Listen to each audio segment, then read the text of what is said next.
TVN 24 news নেটওয়ার্কের নিয়মিত আয়োজন টিভিএন অ্যানালিসিস অনুষ্ঠান থেকে আপনাদের সবাইকে স্বাগত জানাচ্ছি। আমি রানা আহমেদ। সুপ্রিয় দর্শক, আপনারা এই মুহূর্তে যারা ঘরে টেলিভিশন সেটের সামনে বসে অনুষ্ঠানটি দেখছেন কিংবা আরেকটু পরে টেলিভিশন সেটের সামনে বসে আপনাদের এই প্রিয় অনুষ্ঠানটি উপভোগ করবেন, কিংবা এই মুহূর্তে যারা ফেসবুক লাইভে ঢুকেছেন অথবা আরেকটু পরে ফেসবুক লাইভে ঢুকবেন, কিংবা আরও পরে সময় সুযোগ মতো যারা ইউটিউবে অনুষ্ঠানটি দেখবেন, তাদেরকেও আগাম স্বাগত জানিয়ে রাখি। সুপ্রিয় দর্শক, আজকে আমরা ইমিগ্রেশন নিয়ে কথা বলবো। ইমিগ্রেশনের গুরুত্বপূর্ণ একটি বিষয় নিয়ে আমরা একটি নয় দুটি বিষয় নিয়ে কথা বলবো। বিষয়টি আমাদের জন্য যেমন কষ্টদায়ক হবে, তেমনিভাবে বিষয়টি আমাদের একটি অনিশ্চিত ভবিষ্যতের দিকে নিয়ে যাবে কি না সেটা নিয়ে আমরা কথা বলবো। যে প্রেসিডেন্ট ট্রাম্পের ইমিগ্রেশন সংক্রান্ত নানান পরিবর্তিত নীতির কারণে আমরা দেখতে পাচ্ছি যে ইন্টারভিউ এবং ভিসা প্রদানের সংখ্যা আরও কমে আসছে। এটা আমরা অনুমান করছি বা এটা আমরা বাস্তবেতে হতে যাচ্ছে সেটা নিয়ে আমরা কথা বলবো। এবং ট্রাম্পের এই ক্ষমতা গ্রহণের পর ইমিগ্রেশন নীতিতে কি কি গুরুত্বপূর্ণ পরিবর্তন এসেছে সেই বিষয়গুলো নিয়ে আমরা কথা বলবো এবং কনসিকুয়েন্স কি হতে পারে সেটা নিয়ে কথা বলবো। সুপ্রিয় দর্শক, এর বাইরেও আপনাদের ইমিগ্রেশন সংক্রান্ত তো নানান প্রশ্ন থাকবেই। সেই প্রশ্নগুলো করবার জন্য আমাদের টেলিভিশন স্ক্রিনে যে টেলিফোন নম্বরটি ভেসে উঠেছে, তারপরেও আমি বলে দিচ্ছি 6463079828 এই নম্বরে ফোন করতে পারেন, কিংবা যাদের ফোন করতে একান্তই অসুবিধা হয় তারা ফেসবুকেও প্রশ্ন রাখতে পারেন। আমরা সবগুলো প্রশ্নেরই উত্তর দেবার চেষ্টা করব। এবং ইত্যকার এই সমস্ত বিষয়ে আলোচনা করবার জন্য আমাদের স্টুডিওর সঙ্গে আজকে সংযুক্ত হয়েছেন আমাদের সকলের প্রিয়জন, প্রিয় মানুষ, প্রিয় মুখ, প্রিয় অ্যাটর্নি জনাব আহসান হাবিব। জনাব আহসান হাবিব, আপনাকে স্বাগত। আপনাকে ধন্যবাদ এবং টিভিএন 24 এর দর্শকদেরকে শুভেচ্ছা। আপনাকেও অসংখ্য ধন্যবাদ যে আপনি অসম্ভব ব্যস্ত, সেই ব্যস্ততা উপেক্ষা করে তারপরে এখন রমজান মাস, তারাবি ছিল, সব কিছুকে ঠিকঠাক মতো পরিচালনা করেও আমাদের সঙ্গে আজকে যুক্ত হয়েছেন। এবং কি নিয়ে কথা বলবো আপনাকে একটু বলার চেষ্টা করেছি যে আমরা দেখছি যে প্রেসিডেন্ট ট্রাম্প ক্ষমতা গ্রহণের পরপরই নানান রকম অধ্যাদেশ জারি করছেন এবং তার ফলে ইতোমধ্যে আমরা এই কয়েকদিন আগে আমরা মূলধারার নিউজে যেটা দেখেছি যে সবগুলো বাংলাদেশ সহ পৃথিবীর প্রায় সবগুলো দেশেই আমেরিকান এম্বাসি যেখানে যেখানে আছে সেখানেও কর্মী সংখ্যা কমিয়ে আনছেন। এখানে ফেডারেল জব যারা করছে তাদের তো কমাচ্ছে, প্রায় 2 মিলিয়ন মানুষকে চাকরিচ্যুত করা হবে বা হচ্ছে। এই সাথে ইমিগ্রেশনে যেটা একটা বিশাল ব্যাকলগ পড়ে আছে, জটিলতা সৃষ্টি হয়েছে কোভিড পরবর্তী কাল থেকেই, এখন এর উপর আমরা দেখছি যে সবগুলো এমবেসি থেকেই 10%, কমপক্ষে 10% চাকরিজীবী বা ইমিগ্রেশনে যারা কাজ করছে তাদেরকে সরিয়ে নেওয়া হবে বা চাকরিচ্যুত করা হবে। এই ক্ষেত্রে এমনিতেই আমরা দেখছি, আমার কাছে ভিসা বুলেটিন আছে, গত জানুয়ারি থেকে ফেব্রুয়ারি মার্চ একই জায়গায় স্টাক অফ, কোনো পরিবর্তন নেই, একেবারে যে ডেটে আছে ঠিক। বিশেষ করে F4 ক্যাটাগরি যদি আমরা বলি, যে অগাস্ট মাসের 1 তারিখ 2007 সালের যেখানে ছিল সেখানেই রয়ে গেছে।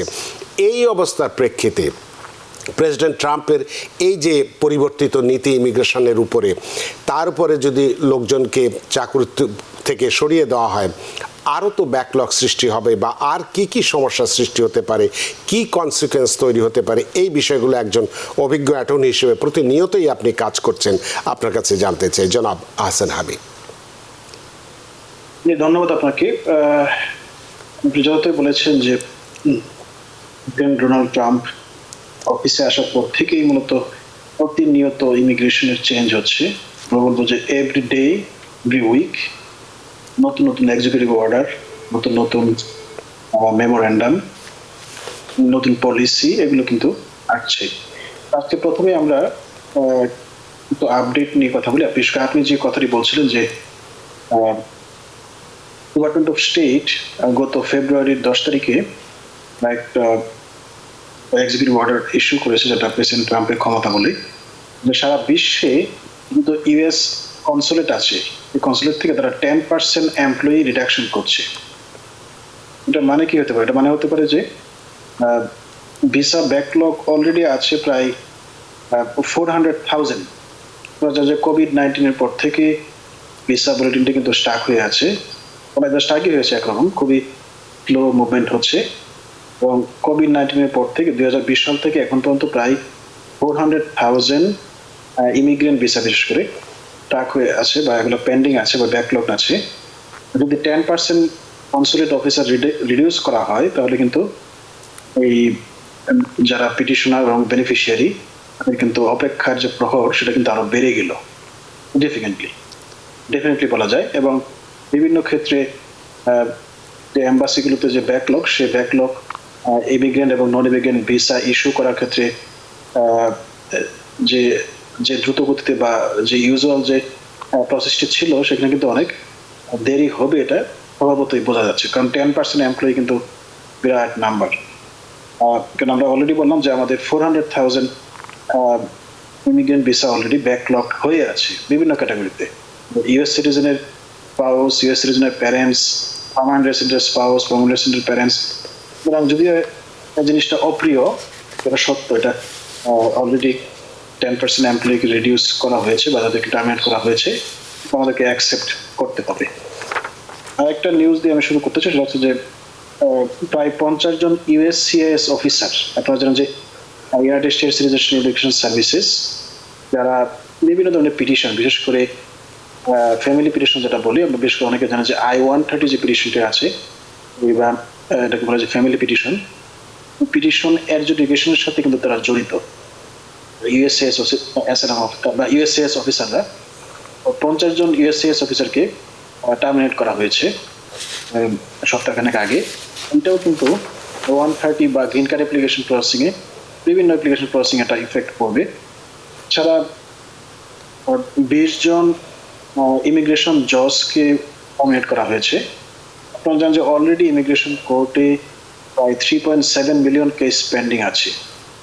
এখন যদি এই 20 জন ইমিগ্রেশন জাজকে যদি টার্মিনেট করা হয়, এটা কিন্তু ব্যাকলগও বাড়বে। এছাড়া নতুন করে আরো কিছু রিকোয়ারমেন্ট পোজ করা হয়েছে, বিশেষ করে আপনারা জানেন যে নেশন ওয়াইড এক্সপিডিটেড রিমুভাল, মানে আগে যারা অর্ডার দিয়ে আসতো তাদের এক সময়ের মধ্যে তাদেরকে অ্যারেস্ট করা হতো, তাদেরকে এক্সপিডিটেড রিমুভাল বা দ্রুত তাদেরকে ডিপোর্ট করার যে অর্ডারটি ছিল সেটা কিন্তু নেশন ওয়াইড করা হয়েছে। মানে এই অর্থ হচ্ছে যদি কাউকে আইস নিউ ইয়র্ক সিটিতে অ্যারেস্ট করে তার কেস পেন্ডিং আছে, ফর এক্সাম্পল কোনো অ্যাপ্লিকেশন পেন্ডিং আছে, ওই অবস্থায় কিন্তু তাকে এক্সপিডিটেড রিমুভাল প্রসিডিংসে রিপোর্ট করা যেতে পারে এবং তাকে হয়তো বা কোনো হিয়ারিং ছাড়াই তাকে রিপোর্ট করে দিতে পারে। এটা বলা হয় যে নেশন ওয়াইড এক্সপিডিটেড রিমুভাল। তাছাড়া আরো কিছু সিগনিফিকেন্ট চেঞ্জ এসেছে, যেমন বিশেষ করে গত সপ্তাহে এলিয়েন রেজিস্ট্রেশন রিকোয়ারমেন্ট নামে একটা নতুন রিকোয়ারমেন্ট করা হয়েছে। যুক্তরাষ্ট্রের যারা উইদাউট ইন্সপেকশন, আপনারা জানেন যে অনেক সময় বর্ডার দিয়ে আসে, তাদেরকে সিবিপি অফিসার বা আইস অফিসার তাদেরকে অ্যারেস্ট করতে পারে না, তাদেরকে অবশ্যই ইমিডিয়েটলি অনলাইনে একটা ফর্ম আছে, এটা বলে এলিয়েন রেজিস্ট্রেশন রিকোয়ারমেন্ট। এখানে তাদেরকে অবশ্যই রেজিস্ট্রেশন হতে হবে, তাদেরকে বাসার অ্যাড্রেস দিতে হবে এবং তাদেরকে ফিঙ্গারপ্রিন্ট দিতে হবে, আদারওয়াইজ তাদেরকে $1,000 ফাইন করতে পারে। এছাড়া সর্বোচ্চ 6 মাসের জরিমানা, 6 মাসের জেলও হতে পারে। মিনস এটা কিন্তু খুবই সিগনিফিকেন্ট একটা ডেভেলপমেন্ট। বিশেষ করে যারা বর্ডার দিয়ে এসেছেন কিন্তু কোনো ধরনের ডকুমেন্ট নেই, এক্সাম্পল তাদেরকে সিবিপি অফিসার বা আইস অফিসার তাদেরকে লিস্ট করতে পারেননি। এছাড়া আরো কিছু সিগনিফিকেন্ট ডেভেলপমেন্ট আছে, সেটা হচ্ছে যে আমরা যে বিভিন্ন ধরনের গ্রিন কার্ড অ্যাপ্লিকেশনগুলো করা হয় বিভিন্ন ক্যাটাগরিতে, এটা ম্যারেজ বেসড হোক বা এমপ্লয়মেন্ট বেসড হোক, বিভিন্ন ক্যাটাগরির জন্য গ্রিন কার্ড অ্যাপ্লিকেশনটি আজকে থেকে আপডেট হয়েছে। মার্চের 3 তারিখ থেকে নতুন একটা ভার্সন আজকে থেকে আপডেট হয়েছে। দ্যাট মিনস আগামীকালকে যদি কেউ গ্রিন কার্ড অ্যাপ্লিকেশন করতে হয় তাকে অবশ্যই ইউএসসিআইএস এর ওয়েবসাইটে গিয়ে যে লেটেস্ট যে ভার্সনটি আছে এটা কিন্তু ইউজ করতে হবে, আদারওয়াইজ অ্যাপ্লিকেশন ডিনাই করবে এবং তাদের যে প্রসেসিং আছে সেটাকে অনেক বিলম্বিত হবে। এবং শুধু এটা নয়, ইউএসসিআইএস এখন ফর্মগুলোতে এখানে ক্লিয়ারলি বলা আছে যে কোনো ধরনের এমটি রাখতে পারবে না। অনেক সময় দেখা যায় কোনো একটা ফর্ম ফিল আউট করার সময় কোনো একটা সেকশন বা কোনো একটা কলাম ব্ল্যাঙ্ক থাকে, অ্যাপ্লিকেবল না, সেক্ষেত্রে তাদেরকে এখানে ইন্ডিকেট করতে হবে যেটা তার জন্য অ্যাপ্লিকেবল না। মিনস তারা ফর্মগুলো অ্যাকসেপ্ট করার জন্য এখন আগের চেয়ে অনেক বেশি স্ক্রুটিনির কিন্তু মুখোমুখি হতে হচ্ছে এখন। আপনারা জানেন যে গত সপ্তাহে $5 মিলিয়ন ইনভেস্টমেন্টের জন্য যে একটা নতুন প্রপোজাল এসেছে প্রেসিডেন্ট ট্রাম্পের পক্ষ থেকে, এটা হচ্ছে gold card. Gold card.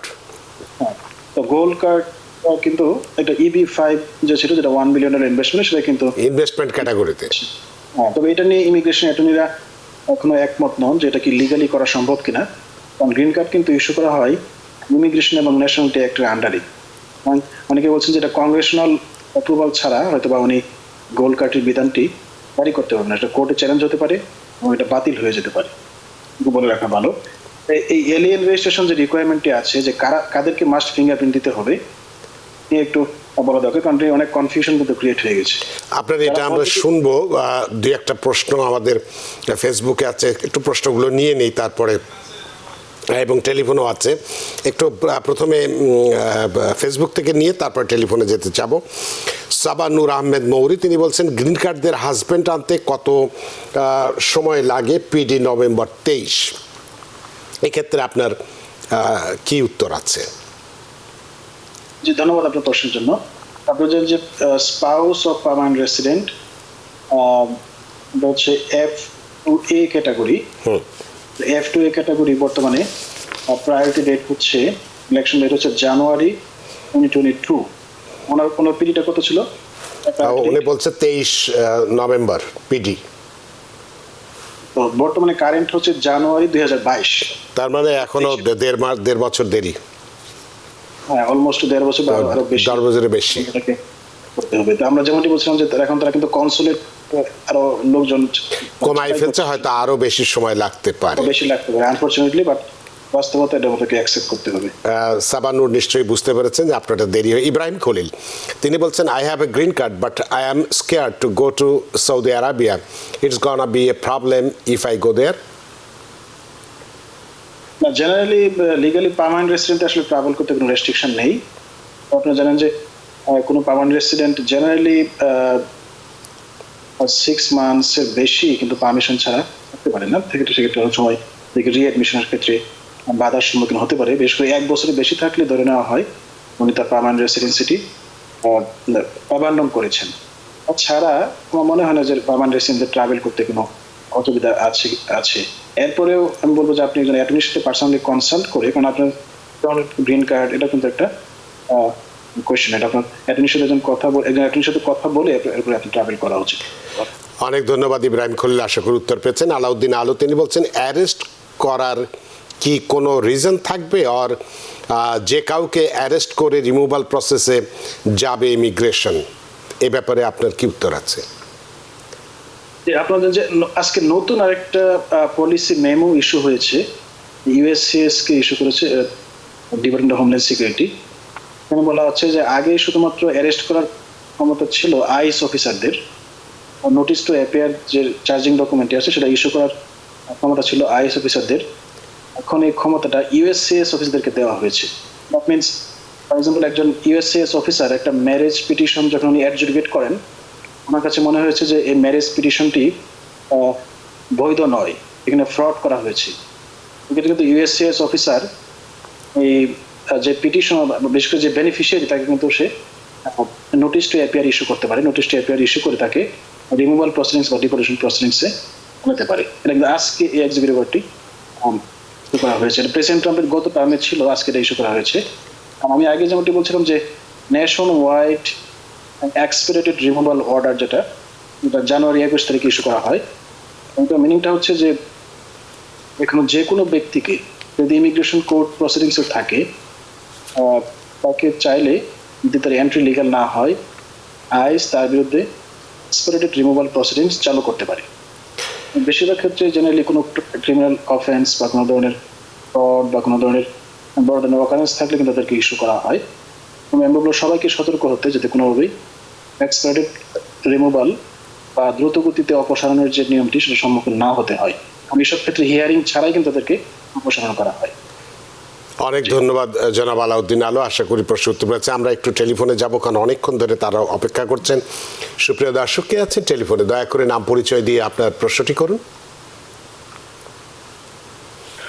Hello, আসসালামু আলাইকুম। ওয়াসলাম।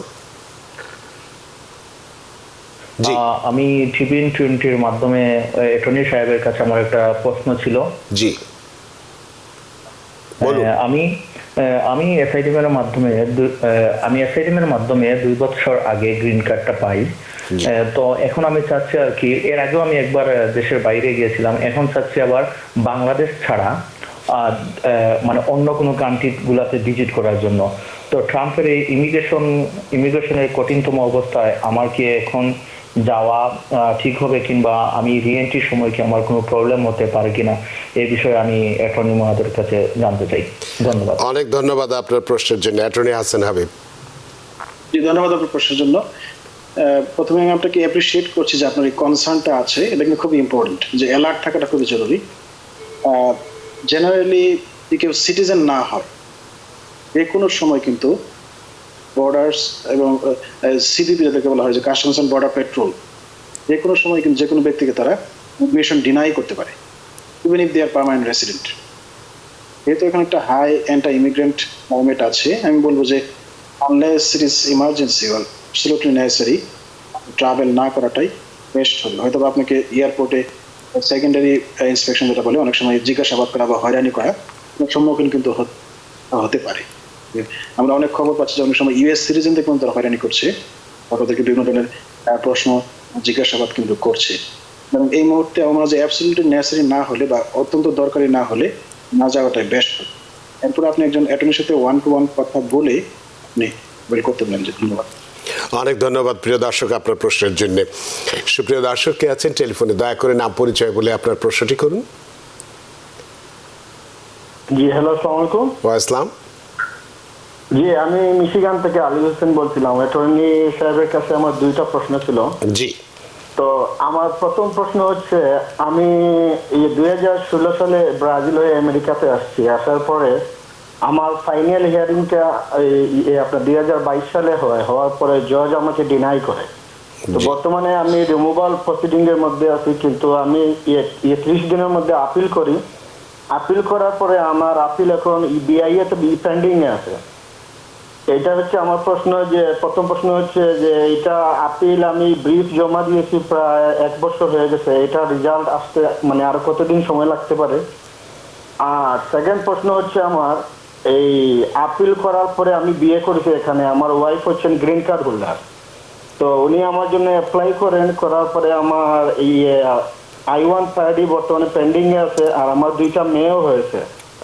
তো এইটা অ্যাপ্রুভ হতে কতদিন সময় লাগতে পারে, বা আমার এই কেসটা কি আমার কি বইয়ের কোনো কারণ আছে কিনা? এই মানে দুটো প্রশ্নই আপনি জানতে চান এই সম্পর্কে। অনেক ধন্যবাদ আলী হোসেন আপনার প্রশ্নের জন্য। হাসান হাবিব। ওনার প্রশ্ন একটু ক্লিয়ার না, ওনার স্পাউস কি সিটিজেন নাকি পার্মানেন্ট রেসিডেন্ট? না, গ্রিন কার্ড হোল্ডার। ধন্যবাদ। প্রথম যে প্রশ্নটা ছিল যে আপনার আপিল এই মুহূর্তে বিআইএতে পেন্ডিং আছে। জেনারেলি আপিল পেন্ডিং থাকা অবস্থায় কোনো ডিপোর্টেশনের ভয় থাকে না, ডিপোর্টেশনটা অটোমেটিক্যালি স্টে হয়ে যায় বা স্থগিত হয়ে যায়। সুতরাং আমার মনে হয় এই মুহূর্তে আপনার ডিপোর্টেশনের কোনো ভয় আছে। আর পার্মানেন্ট রেসিডেন্টের স্পাউসদের I-130 অ্যাপ্রুভ হতে অনেক সময় 2.5 বছর থেকে 3 বছর পর্যন্ত সর্বোচ্চ লেগে যেতে পারে, অনেক সময় লাগে। কারণ যেহেতু আপনি পার্মানেন্ট রেসিডেন্টের স্পাউস, আপনি ইমিডিয়েট রিলেটিভ না, ক্ষেত্রে প্রসেসিং টাইমটা একটু 2.5 বছর থেকে সর্বোচ্চ 3 বছর। আশা করি আপনি প্রশ্নের আনসার পেয়েছেন। ধন্যবাদ। দুটো মেয়েও হয়েছে ওনার এই বিয়ের পরে। হ্যাঁ, তো একমাত্র এক্ষেত্রে ওনার স্পাউসই ওনার জন্য পিটিশন করতে পারবে। বাচ্চাদের বয়স 21 না হলে তারা আবেদন করতে পারবে না। যেহেতু বাচ্চারা আছেন সেক্ষেত্রে হয়তো বা তারা ইকুইটি আছে, বা অনেক সময় অনেক ওয়েবারের ক্ষেত্রে হয়তো বা বাচ্চাদের হার্ডশিপ হেল্প করতে পারি। ধন্যবাদ। অনেক ধন্যবাদ আলী হোসেন, আশা করি আপনার প্রশ্নের উত্তর পেয়েছেন। সুপ্রিয় দর্শক কে আছেন টেলিফোনে, দয়া করে নাম পরিচয় বলে আপনার প্রশ্নটি করুন। হ্যালো, আসসালামু আলাইকুম। ওয়ালাইকুম আসসালাম।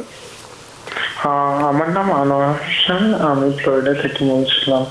আমার অ্যাটর্নি সাহেবের কাছে 2টো কোশ্চেন। একটা কোশ্চেন, প্রথম কোশ্চেনটা হচ্ছে, আমি অগস্টের ফার্স্ট উইকে আমি আমার সিটিজেনের জন্য অ্যাপ্লাই করি।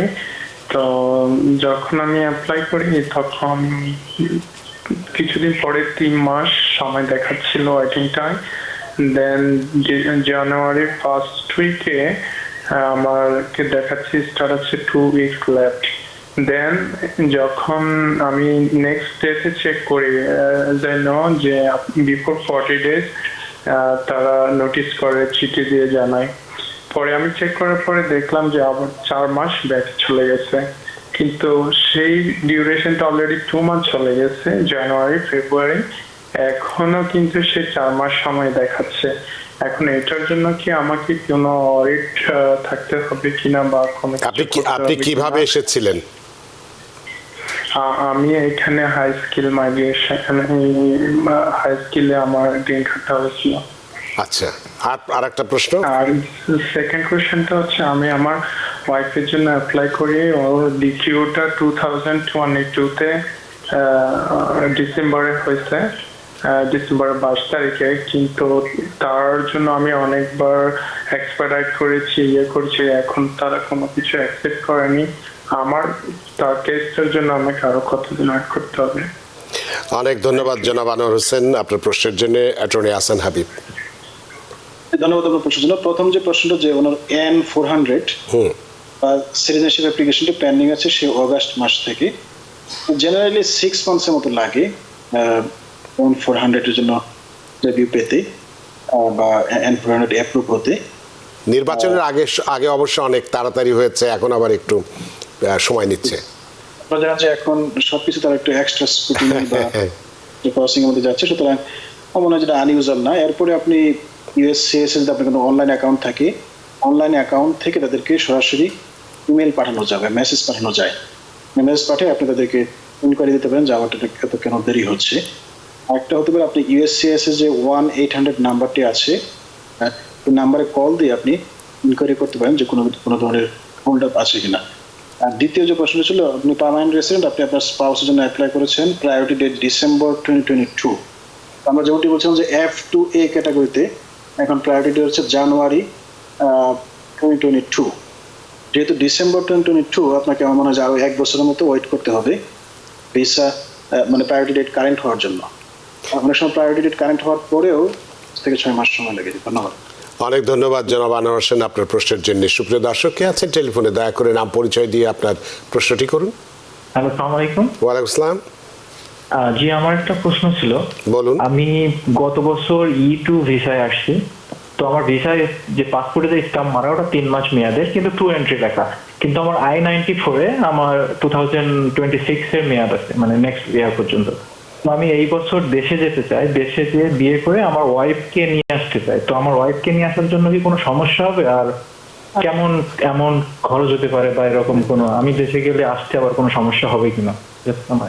অনেক ধন্যবাদ attorney Ahsan Habib.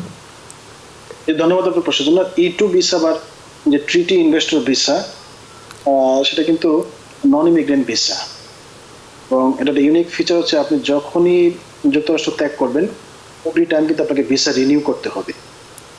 Generally automatic renew হয়ে যায়। এটা ড্রপ বক্সের যে ইউএস কনসুলেটের যে ড্রপ বক্স আছে সেখানে দিলে তারা উইদিন 72 আওয়ার্স ভিসা জেনারেলি রি ইস্যু করে। তো যে কোনো সময় ইউএস কনসুলেট বা বেস অফিস চাইলে কিন্তু ভিসা রিভোক করে দিতে পারে, সুতরাং একটা রিস্ক অবশ্যই আছে। E2 ভিসার ক্ষেত্রে একটা রিস্ক অলওয়েজ থাকে। দ্বিতীয় প্রশ্ন ছিল উনি ওনার স্পাউসকে আনতে চাচ্ছেন। যদি স্পাউস লিগালি ম্যারিড হন সেক্ষেত্রে তো কোনো অসুবিধা হওয়ার কথা না, যদি ওনার ভিসাটি ভ্যালিড থাকে। বাট E2 ভিসা কিন্তু তাই রিভোক করা হয়ে থাকে অনেক সময়, কনসুলেটের কিন্তু ডিসক্রিপশনটা অবশ্যই আছে। ধন্যবাদ। অনেক ধন্যবাদ প্রিয় দর্শক আপনার প্রশ্নের জন্য। অনেকেই আমাদের ফেসবুকে প্রশ্ন রাখছেন অনেক বিষয়ে, কতদিন সময় লাগবে, এই ধরনের প্রশ্ন যারা করেন অত্যন্ত বিনয়ের সঙ্গেই বলছি যে আসলে এমনিতেই আমরা আগেই যখন ট্রাম্প ক্ষমতায় আসেনি তখনই আমরা বলতে পারিনি যে আপনার যে কোনো আবেদনের বিষয়ে সময় কতদিন লাগতে পারে। এটা সম্পূর্ণ নির্ভর করে, মানে এটাতে আমরা তো বলতে পারি না, অতিথিও নয়, এমনকি ইউএসসিআইএসে যারা বা ইমিগ্রেশনে যারা কাজ করেন তারাও বলতে পারে না। সব কিছু ইয়ের উপরে নির্ভর করে, যে স্লটের উপরে কখন খালি থাকবে সেটার উপরে। তো এই ধরনের, আর এখন তো একটা ইনস্টেবল সিচুয়েশন। অনেকে আলিয়া হোসেন বা মিল্টন হাওলাদার অনেকেই বলছেন যে কতদিন ওয়েট করতে হবে, কতদিন লাগবে। আপনাদের এই প্রশ্নের উত্তরগুলো আমরা দিতে পারছি না বলে দুঃখিত। আমরা টেলিফোনে যাই। সুপ্রিয় দর্শক কে আছেন টেলিফোনে, দয়া করে নাম পরিচয় বলে আপনার প্রশ্নটি করুন। আসসালামু আলাইকুম। ওয়ালাইকুম আসসালাম। জি, আমি কুয়েত থেকে বলছি। অ্যাটর্নির কাছে আমার একটু কোশ্চেন ছিল। আমার I-360 অ্যাপ্রুভাল আছে আমার 1 বছর আগেই, বাট আমার রিমুভাল অর্ডার, এটার জন্য the prosecutor description the PD request December 2024 গত বছর পিডি রিকোয়েস্ট গ্রান্টেড হয়েছে। পরবর্তীতে এটা আপনার ইমিগ্রেশন জজের কাছে ট্রান্সফার করছে টার্মিনেট করার জন্য। তো অলমোস্ট 1.5 মান্থ হয়ে গেছে টার্মিনেট করার জন্য। তো আদৌ কি টার্মিনেট হচ্ছে কি না, এটা কি রানিং আছে, বা এই যে জজগুলোকে 20 জন জজকে চাকরিচ্যুত করছে, এই ক্ষেত্রে এটা কোনো অ্যাপয়েন্ট করতেছে কিনা, বা আমার কেসটা টার্মিনেট হবে কিনা, ওইটা নিয়ে একটু টেনশন আছে। আসলে কোনো কিছু বলার আছে কিনা একটু কাইন্ডলি যদি জানাতেন। অনেক ধন্যবাদ আপনার প্রশ্নের জন্য। অ্যাটর্নি হাসান হাবিব। ওকে। প্রথমে আপনাকে কংগ্রেচুলেশন যে আপনার I-360 অ্যাপ্রুভ হয়েছে। এটা জেনে অনেক সময় ভাওয়া কেস বা অন্য কেসে I-360 করা হয়ে থাকে। জেনারেলি অ্যাপ্রুভড I-360 বা অ্যাপ্রুভড I-130 থাকলে ফেডারেল রেগুলেশন অনুযায়ী ইমিগ্রেশন জাজরা মোশন টু গ্রান্ট করে থাকেন। এটা উদ্দেশ্যটা হচ্ছে যে যে অ্যাপ্লিকেন্ট বা যে রেসপন্ডেন্ট তার অন্য কোনো একটা ওয়েতে গ্রিন কার্ড পাওয়ার অপশন আছে, সেক্ষেত্রে ইমিগ্রেশন জজরা কেসগুলোকে অ্যাকোমোডেট করে থাকেন যাতে ইমিগ্রেশন কোর্টের বার্ডেনটা কমে। এবং মোস্ট লাইকলি আপনার মোশনটা টার্মিনেটে গ্রান্ট হবে যদি আপনার অ্যাটর্নি সঠিকভাবে উপস্থাপন করে থাকেন, বিশেষ করে আপনার I-360 অ্যাপ্রুভাল রিসিপ্টটি করে থাকেন এবং তারা সঠিক রেগুলেশন আছে সেই রেগুলেশন সাইড করে থাকেন, অবশ্যই এটা অ্যাপ্রুভ হওয়ার কথা। ধন্যবাদ। অনেক ধন্যবাদ প্রিয় দর্শক আপনার প্রশ্নের জন্য। ফেসবুকে অচন অতথ এই নামে, আসলে এটা তো কোনো নাম না, সুতরাং আপনি ফেক নামে আইডি খুলেছেন এবং যে প্রশ্নটি করেছেন এটির জবাব আমরা একটি মিডিয়াতে দিতে পারি না, এই জন্য দুঃখিত। সুপ্রিয় দর্শক, কে আছেন টেলিফোনে? দয়া করে নাম পরিচয় বলে আপনার প্রশ্নটি করুন। হ্যালো, জি আমি শামীম ভাই বলছি ব্রুকলিন থেকে। জি। জাস্ট আমি একটা প্রশ্ন, আমার বোন সিটিজেনশিপ পরীক্ষার জন্য উনি ফর্ম ফিল আপ করছে, কিন্তু 3 মাস হয়ে গেছে, এখনো সে কিছু দেখাইতেছে না, বলতেছে অন প্রসেসিং। তো কিছু যদি বলতেন তাহলে আমি খুশি হতাম। 3 মাস হয়েছে মাত্র। অনেক ধন্যবাদ শামীম সাহেব আপনার প্রশ্নের জন্য। অ্যাটর্নি হাসান হাবিব একটু আগেই প্রশ্নটির উত্তর দিয়েছেন। জি, আমি যেমনটা বলছিলাম যে সিটিজেনশিপ অ্যাপ্লিকেশন ফাইল করার পর জেনারেলি 6 মান্থের মতো লাগে অ্যাপ্লিকেশনটি গ্রান্ট হতে। আমার মনে হয় যে আপনারা যে প্রসেসিং টাইম আছে সেই প্রসেসিং টাইমের ভিতরে এখন আছেন, একটু ধৈর্য ধরলে হতে পারে, 3 মাস ধৈর্য ধরলে হয়ে যাবে। ধন্যবাদ। অনেক ধন্যবাদ শামীম, আশা করি প্রশ্নের উত্তর পেয়েছেন এবং খুশি হয়েছেন। সুপ্রিয় দর্শক, আপনারা আরও 2-1জন ফেসবুকে প্রশ্ন রেখেছেন এবং অনেকেই টেলিফোনে আছেন। আপনাদের সবগুলো টেলিফোনই রিসিভ করার চেষ্টা করব এবং প্রশ্ন উত্তরও দেবো, তবে একটি বিরতি নিতে চাই। বিরতির পর এসে আপনাদের প্রশ্নগুলো উত্তর দিতে চাই। সুপ্রিয় দর্শক, নিচ্ছে একটি ছোট্ট বিরতি, সে পর্যন্ত আমাদের সাথেই থাকুন। সুপ্রিয় দর্শক, বিরতির পর ফিরে এলাম আপনাদের প্রিয় অনুষ্ঠান টিভিএন অ্যানালিসিসে। আজকের অতিথি অ্যাটর্নি আহসান হাবিব এবং আপনাদের সাথে রয়েছে আমি রানা আহমেদ। বিরতির আগে বলেছিলাম আরও অনেকেই টেলিফোনে আছেন, টেলিফোনের ফোন আমরা নেব। আলিয়া হোসেন একটি প্রশ্ন রেখেছেন ফেসবুকে, তার প্রশ্নটি নেওয়ার পরেই টেলিফোনে যাব। আলিয়া হোসেন বলছেন, প্যারেন্টসের ইন্টারভিউ কি একসাথে হয় নাকি সেপারেটভাবে হয়, এটা জানতে চেয়েছেন সংক্ষেপে। ধন্যবাদ। এটা জেনারেলি একসাথে হয়, অনেক সময় কনসুলেট আলাদাভাবে নিতে পারেন। জেনারেলি যদি একই পিটিশন বা কাছাকাছি পিটিশন হয় সেক্ষেত্রে একসাথে হতে পারে। ধন্যবাদ। অনেক ধন্যবাদ আলিয়া হোসেন, আপনি নিশ্চয়ই আপনার উত্তর পেয়েছেন। আমরা একটু টেলিফোনে যাই। সুপ্রিয় দর্শক, কে আছেন টেলিফোনে? দয়া করে নাম পরিচয় দিয়ে আপনার প্রশ্নটি করুন। আসসালামু আলাইকুম, আমি সিয়াম বলছিলাম লস অ্যাঞ্জেলেস ক্যালিফোর্নিয়া থেকে। জি। আমার প্রশ্নটি হচ্ছে, আমি F1 ভিসায় ইউনাইটেড স্টেটসে আসি, তারপরে আমি অ্যাজাইলাম করি আর সিজ করি, স্পেশাল ইমিগ্রেন্ট জুভেনাইল। আমার সিজটি আমি উইন করি ফ্যামিলি কোর্ট থেকে ওই বছরই 2020-তে ডিসেম্বরের 20 তারিখে। তারপরে লাস্ট ইয়ার সেপ্টেম্বরের 20 তারিখে আমার বিয়ে হয়। আমার ওয়াইফ হচ্ছে গিয়ে আমেরিকান সিটিজেন। এর মধ্যে আমি ম্যারেজ পিটিশন করি নভেম্বরের 15 তারিখে। আমার এখন এটার জন্য ওয়েট করতেছি। এর মধ্যে আমার অ্যাজাইলাম থেকে আমি যে ওয়ার্ক পারমিটটি পাই, ওয়ার্ক পারমিটটি আমার মানে এক্সপায়ার হয়েছে। এটার জন্য আমি অ্যাপ্লাই করছি আবার কিছুদিনের মধ্যে। এই ওয়ার্ক পারমিটটা পেতে কত সময় লাগতে পারে, আর গ্রিন কার্ডের মানে পিটিশন করার পরে কেমন টাইম লাগতে পারে, এটা প্রশ্ন ছিল আমার। আর একটা প্রশ্ন ছিল যে আমার এই স্টেটাসে অথবা মানে যে পেপারসগুলো আছে এগুলো দিয়ে কি আমি লিগ্যাল নাকি ইললিগ্যাল? অনেক ধন্যবাদ সিয়াম আপনার প্রশ্নের জন্য। অ্যাটর্নি হাসান হাবিব। ধন্যবাদ আপনার প্রশ্নের জন্য। আসলে লিগালিটি এবং ইলিগালিটি এটা কিন্তু খুবই মানে এত ওয়াইডলি বা এত ইউজ করা হয়, এটা অনেকে আসলে কনফিউজড, স্বাভাবিক। যাদেরই কোনো অ্যাপ্লিকেশন ফাইল করা আছে, যেমন আপনার অ্যাসাইলাম অ্যাপ্লিকেশন ফাইল করা আছে, আপনি অবশ্যই কিন্তু লিগাল স্ট্যাটাসে আছেন। তার মানে এই না যে আপনি ডকুমেন্টেড। জেনারেলি ডকুমেন্টেড বলতে বোঝানো হয় যাদের পার্মানেন্ট রেসিডেন্সি আছে একে। আপনি অবশ্যই একটা লিগাল স্ট্যাটাসে আছেন, এটা ব্যাপারে কোনো সন্দেহ নেই। সুতরাং আপনি লিগাল ইন দ্য সেন্স যে আপনি একটা লিগাল স্ট্যাটাসে আছেন। আর দ্বিতীয় প্রশ্ন ছিল আপনি ওয়ার্ক পারমিট রিনিউ করা হবে কিনা, কবে নাগাদ লাগবে। জেনারেলি অ্যাসাইলাম ক্যাটাগরিতে ওয়ার্ক পারমিট রিনিউ করতে অনেক সময় সর্বোচ্চ 2 ইয়ার্স লেগে যেতে পারে। এক্ষেত্রে টিপসটা হচ্ছে যে আপনার আগের যে ওয়ার্ক পারমিটটি ছিল, ওই ওয়ার্ক পারমিটে কিন্তু অটোমেটিক 540 দিন এক্সটেন্ড হয়ে গিয়েছে। আপনি যদি আপনার ওয়ার্ক পারমিট রিনিউয়াল রিসিপ্টটি কেয়ারফুলি একটু পড়ে দেখেন, এখানে বলা আছে যে আগের ওয়ার্ক পারমিটটি অটোমেটিক্যালি 540 দিন এক্সটেন্ড হয়ে যায়। এর কারণ হচ্ছে যে ইউএসসিএস এর কাছে প্রচুর ওয়ার্ক পারমিটের আবেদন পড়ে, তাদের এগুলো অ্যাডজুডিকেট করতে সময় লাগে। হ্যাঁ, সুতরাং আপনার আগের ওয়ার্ক পারমিটটি অটোমেটিক্যালি 540 দিন এক্সটেন্ড হয়ে গিয়েছে। আপনার ওয়ার্ক পারমিট নিয়ে ওয়ারিড হওয়ার কিছু নেই। আর তৃতীয় প্রশ্ন ছিল আপনার ওয়াইফ একজন ইউএস সিটিজেন, তো এই কতদিন সময় লাগতে পারে অ্যাডজাস্টমেন্ট অফ স্ট্যাটাসের ক্ষেত্রে। জেনারেলি এক্ষেত্রে সর্বোচ্চ 10 থেকে 12 মাস, কোনো কোনো ক্ষেত্রে একটু বেশি সময় লাগতে পারে, অনেক সময় কমও লাগে। আপনি আপনার অ্যাটর্নির সাথে কাজ করে এভিডেন্সের ব্যাপারে আরো অ্যাডভান্স থেকে আপনি এগুলো দ্রুত করতে পারেন। ধন্যবাদ। অনেক ধন্যবাদ। একটা প্রশ্ন আমরা শুধুমাত্র, যেহেতু শহীদুল অপরাজেয় তিনি বলছেন my PD was February 22 for EB3 consulate processing, DQ was qualified September 22, 2020. Could you please let me know how soon I can expect my interview date from Bangladesh? পিডিটা কবে ছিল? ফেব্রুয়ারি 2022। 20 দুটেই 20, পিডি এবং ডিকিউ দুটেই 20। EB3 স্কিল নাকি unskilled সেটা কিছু বলেনি। এই March 2025 এর যে ভিসা বুলেটিন অনুযায়ী EB3 যদি স্কিল ক্যাটাগরি হয়, সেক্ষেত্রে প্রায়োরিটি ডেট হচ্ছে December 1st, 2022। তো ওনার যেহেতু February 2020, দ্যাট মিনস ওনাকে কমপক্ষে আরো আমার মনে হয় যে 2 ইয়ার্সের মতো ওয়েট করতে হবে। আর যদি আনস্কিলড হয় সেক্ষেত্রে ওয়েটিং টাইম আরো বেশি, কারণ সেক্ষেত্রে প্রায়োরিটি ডেট হচ্ছে February 2021। হ্যাঁ,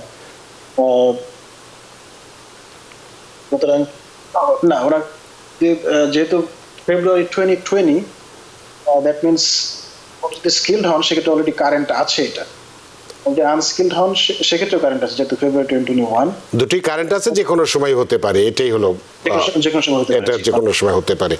আমরা একটু টেলিফোনে যাই, সময়ও কম। সুপ্রিয় দর্শক, কে আছেন টেলিফোনে? দয়া করে নাম পরিচয় দিয়ে আপনার প্রশ্নটি করুন। হ্যালো, আসসালামু আলাইকুম। আমি মেহেদি বলছি টেক্সটাইল থেকে।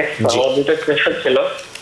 ফার্স্ট কোয়েশ্চেনটা হলো, আমি বর্ডার দিয়ে আসছিলাম, আমার ক্যাটাগরি ছিল SIJ। তারপরে আমি গ্রিন কার্ড পাই প্রায় 4 বছর আগে। বাট সবাই বলে যে ক্রিমিনাল রেকর্ড কি প্রবলেম দেশের বাইরে গেলে। বাট আমি একটা দোকানে কাজ করতাম, একটা ফোন কিনছিলাম এর কাছ থেকে, একজনের কাছ থেকে। আর আমাকে পুলিশ ধরে আমাকে ডিটেনশনে নিয়ে গেছিল, প্রায় 3 ঘন্টা পরে আবার ছাড়ছে। এটা 2020-এ। বাট আমার কাছে আবার ডিসপোজিশন লেটারও আছে। এখন যদি আমি সৌদিতে যাই তাহলে ব্যাক করতে এয়ারপোর্টে কি কোনো প্রবলেম হবে কি না, একটা। আর সেকেন্ডটা হলো, আমি সিটিজেনশিপের জন্য অ্যাপ্লাই করছি, 5 মাস হয়ে গেছে, এখনো কোনো মানে ইন্টারভিউ কোনো স্কেডিউল দিচ্ছে না। এখন যদি আমি সৌদিতে যাই তাহলে কি আমার আর্থিক কোনো প্রবলেম হবে বা ইন্টারভিউতে কোনো প্রবলেম হবে? আমরা বুঝতে পেরেছি আপনার এই ধরনের প্রশ্নের উত্তর আমরা আগেও দিয়েছি। তারপরও জনাব আহসান হাবিব। প্রথমত হচ্ছে যে উনি পার্মানেন্ট রেসিডেন্ট। পার্মানেন্ট রেসিডেন্ট আমি আগে যেমনটা বলছিলাম যে ট্রাভেল করতে কোনো অসুবিধা নেই পার্মানেন্ট রেসিডেন্টের। যদি তারা মানে অ্যাসাইলি না হন বা অ্যাসাইলামের মাধ্যমে পার্মানেন্ট রেসিডেন্স না হন, তাহলে ট্রাভেল করতে কোনো অসুবিধা নেই। আর ক্রিমিনাল রেকর্ডটা যদি আসলে কোনো মেজর কোনো ক্রিমিনাল রেকর্ড না হয়ে থাকে, যেমন ফ্রড বা মিসরিপ্রেজেন্টেশন বা অন্য কোনো ধরনের বড় ধরনের ক্রিমিনাল রেকর্ড, আমার মনে হয় না যে কোনো অসুবিধা হবে। আর আপনি অবশ্যই সিটিজেনশিপ অ্যাপ্লিকেশন পেন্ডিং থাকা অবস্থায় আপনি ট্রাভেল করতে পারেন সৌদি আরবে, কোনো অসুবিধা নেই। অনেক ধন্যবাদ প্রিয় দর্শক আপনার প্রশ্নের জন্য। সুপ্রিয় দর্শক, কে আছেন টেলিফোনে? দয়া করে নাম পরিচয় বলে আপনার প্রশ্নটি করুন। আসসালামু আলাইকুম, আমি এমডি লোকমান হোসেন বলতেছি। জি জি জি বলুন। আমি আলবানিতে বলতেছি। আমি 2022-এ এসালাম গ্রান্টেড হয়েছি। হওয়ার পরে আমি 1 বছর পর গ্রিন কার্ড অ্যাপ্লাই করার পরে আমার 2023-এ নভেম্বরে গ্রিন কার্ডে ইন্টারভিউ ডেট ছিল। তো আমি এটা ইন্টারভিউ ডেটে চিঠি পাইনি, মিসিং করেছি। তো মিসিং করাতে ওরা আমার কেস ডিনাই করে দিচ্ছে। ডিনাই করে আমি রিওপেন করছি। মোশন করার পর থেকে আমি আজকে 13 মাস হয়ে গেছে। এখনো আমি ওরা রিসিভ করছে আমার, কিন্তু এখনো আমার কোনো ইন্টারভিউ ডেট দিতেছে না। এখন আমি ইউএসএ থেকে রিকোয়েস্ট পাঠাইছি। রিকোয়েস্ট পাঠাতে গত 21 ফেব্রুয়ারি একটা রিকোয়েস্ট পাঠাইছি। রিকোয়েস্ট পাঠানে ওরা আমার ইমেল দিছে 60 দিনের ভিতরে আমার ওরা ইনকোয়ারি করি বলবে। কিন্তু এটাতে কি আমার কোনো সমস্যা হবে এখন, বা আমার কোনো ইন্টারভিউ ডেট হইতেছি না, কোনো আপডেট হইতেছি না, কি করা যায় আমার এখন? অনেক ধন্যবাদ আপনার প্রশ্নের জন্য। অ্যাটর্নি হাসান হাবিব। ধন্যবাদ। অনেক সময় মোশন টু রিওপেন অ্যাডজুডিকেট করতে 2 বছর বা 3 বছর কিন্তু লেগে যেতে পারে। হ্যাঁ, মোশন টু রিওপেন খুবই কমপ্লেক্স একটা মোশন, এখানে অনেক ফ্যাকচুয়াল এবং লিগাল আর্গুমেন্ট থাকে, এবং ইউএসসিএস যে অ্যাডমিনিস্ট্রেটিভ বডি আছে বা অ্যাডমিনিস্ট্রেটিভ আপিল বোর্ড বলা হয়, তারা কিন্তু অনেক সময় নিতে পারে। আপনি ইনকোয়ারি করেছেন, এর জন্য কোনো অসুবিধা হওয়ার কথা না। যদি মোটামুটি পেন্ডিং আছে, আপনি ধরে নেওয়া হবে আপনি লিগাল স্ট্যাটাসে আছেন। জি, ধন্যবাদ। অনেক ধন্যবাদ। আমাদের হাতে সময় নেই, সময়ের দড়িতে আমরা বাধা, সময়ের সীমানা টপকানো কঠিন, তাই অনুষ্ঠানও শেষ করতেছে। জাস্ট 1 সেকেন্ড উত্তরটা দেবেন। মিথু ইউএস তিনি বলছেন, বর্ডার দিয়ে আসার সময় সবাইকে একটা কাগজ দেওয়া হয়, সেই কাগজে একটা ডেট থাকে। ওই ডেটে কি আইএসের সাথে দেখা করার ডেট নাকি কোর্টের ডেট? শুধু এইটুকুন বলুন। আসলে কাগজে কি লেখা আছে, কাগজ না পড়ে কিন্তু আসলে কোনো অ্যাডভাইস দেওয়া যাবে না। কাইন্ডলি ইমিডিয়েটলি একজন অ্যাটর্নির সাথে দেখা করেন, কারণ এখানে বিভিন্ন ধরনের কাগজ দেওয়া হয়। সেই দেওয়া হয়, রিলিজ লেটার দেওয়া হয়। আসলে কি কাগজ এটা আপনি এক্স্যাক্টলি অবশ্যই অ্যাটর্নির সাথে কথা বলে, সেটা না বলে বলা কঠিন ব্যাপার। জনাব মিঠু, আশা করি আপনি উত্তরটা, যেহেতু প্রশ্নটা অসম্পূর্ণ তাই উত্তরটা দেওয়া সম্ভব হচ্ছে না। আরও অনেকেই প্রশ্ন রেখেছেন, আমাদের ফেসবুকে সময়ের স্বল্পতার কারণে আপনাদের প্রশ্নের উত্তর দিতে পারছি না বলে দুঃখিত। অ্যাটর্নি হাসান হাবিব, আপনি অনেক ব্যস্ত মানুষ, ব্যস্ততা সত্ত্বেও আমাদেরকে সময় দিয়েছেন, যে একটি গুরুত্বপূর্ণ বিষয় নিয়ে কথা বলেছেন এবং দর্শকদের প্রচুর প্রশ্নের উত্তর দিয়েছেন। সত্যি আমরা ঋদ্ধ, আমরা প্রাণিত। ধন্যবাদ। আবারও দর্শকদেরকে মাহে রমজানের শুভেচ্ছা।